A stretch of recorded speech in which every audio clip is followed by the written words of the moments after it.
There, we're going to look at one-step multiplication equations. This is part one. It's mostly an explanation. There's not a lot of practice on this page. First thing, what does a multiplication equation look like? Is that's part of the problem. If you can't recognize the type of equation and know if it's addition, subtraction, multiplication, or division, it's going to be hard to do the inverse of what's going on. Yeah. I did some thinking, and I listed all the different ways I could write the same multiplication question. Now that looks really complicated, but I'll tell you the truth.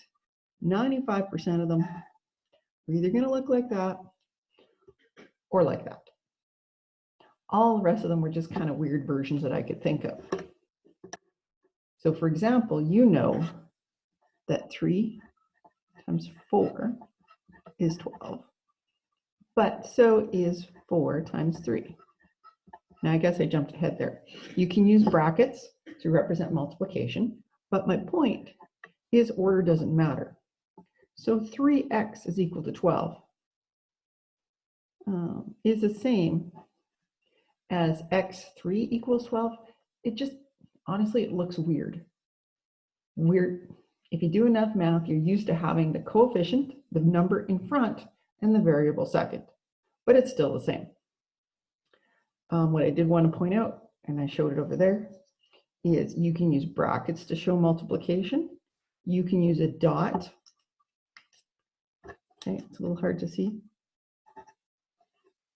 I don't know if that helped it, but you can use a dot for multiplication, and you can even use an asterisk.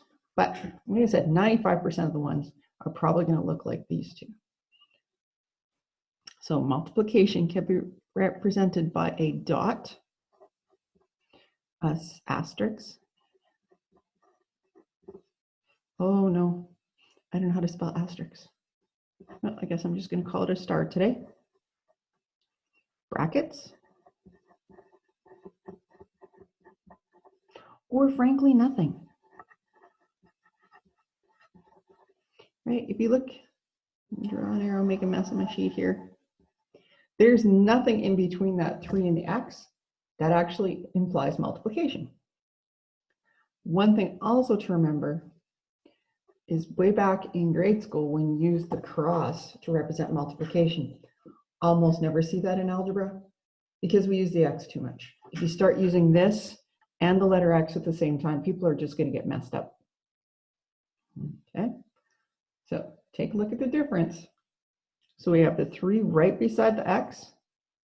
That's multiplication. 3 plus x is addition. And I had to switch this around to make it a one-step equation, x minus 3. So if there's something between the number and the variable, it's not multiplication. And one key thing here, and it sounds silly, but it's key to getting this straight, is any 4 divided by 4 is 1, or any number divided by itself is 1. And if you multiply 1 times 15, you're going to get 15. And if you multiply 1 times 12, you're going to get 12. 1 times 436.2 is 436.2. It doesn't change the variable. So if you have 1 times x, you just have plain old x. In addition and subtraction, we were always looking to try and change everything into a 0, because when you add 0, it doesn't change your value. Well, when you're multiplying, you have to multiply by 1, and it doesn't change the value. If you try and multiply by 0, then you're going to get 0, and it does change your value. Okay, so let's take a look. My handy dandy Math Playground website that I was using in the previous ones doesn't work quite so well for multiplication. It doesn't allow me to do one step of those. So I just did some screenshots here. So this is my equation. You can see it here, it's pretty small, but it's 2x is equal to 8. What you have to do, I want 1x. So if I divide this into 2 parts, 1x up here, 1x down there, I can do the same thing here.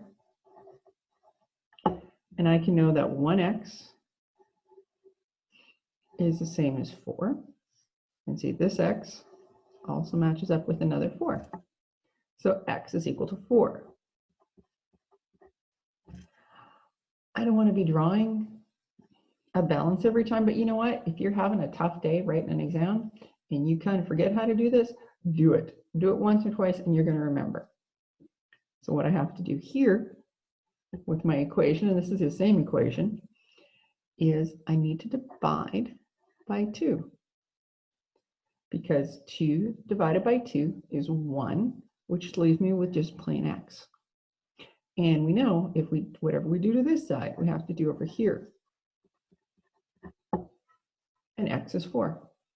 You already knew that, but I want you to learn the plan. I need you to learn this so that when the equations get more complicated, it's not a big deal. You can do it step by step. Here we have 4x is equal to minus 20. So 1, 2, 3, 4 x's.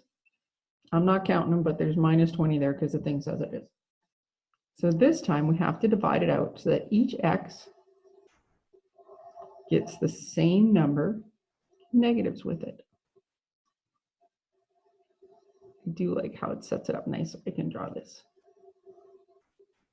So each one of those x's is equal to 1, 2, 3, 4, 5 minus 5.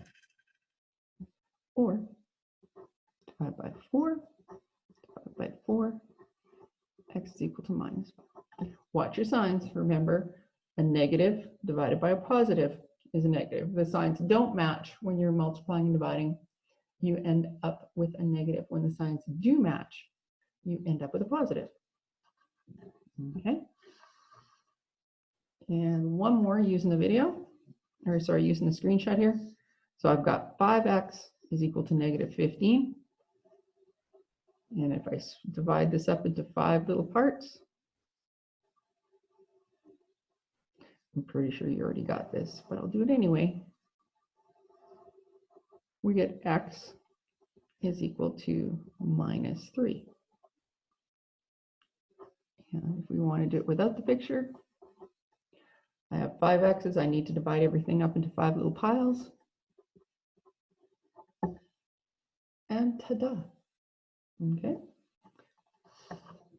There's a last question here. I couldn't really figure out how to make it work to give you a nice picture like this.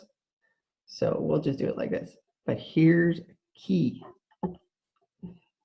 You need to divide by -4. You need to divide by exactly what's beside the variable.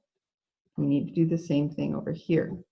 So y is equal to -7. Now the reason behind that, if you go -4 divided by 4, you're going to get -1. And the rule is when you're doing a solving equation, your answer always has to be positive. Sorry, the variable always has to end up positive.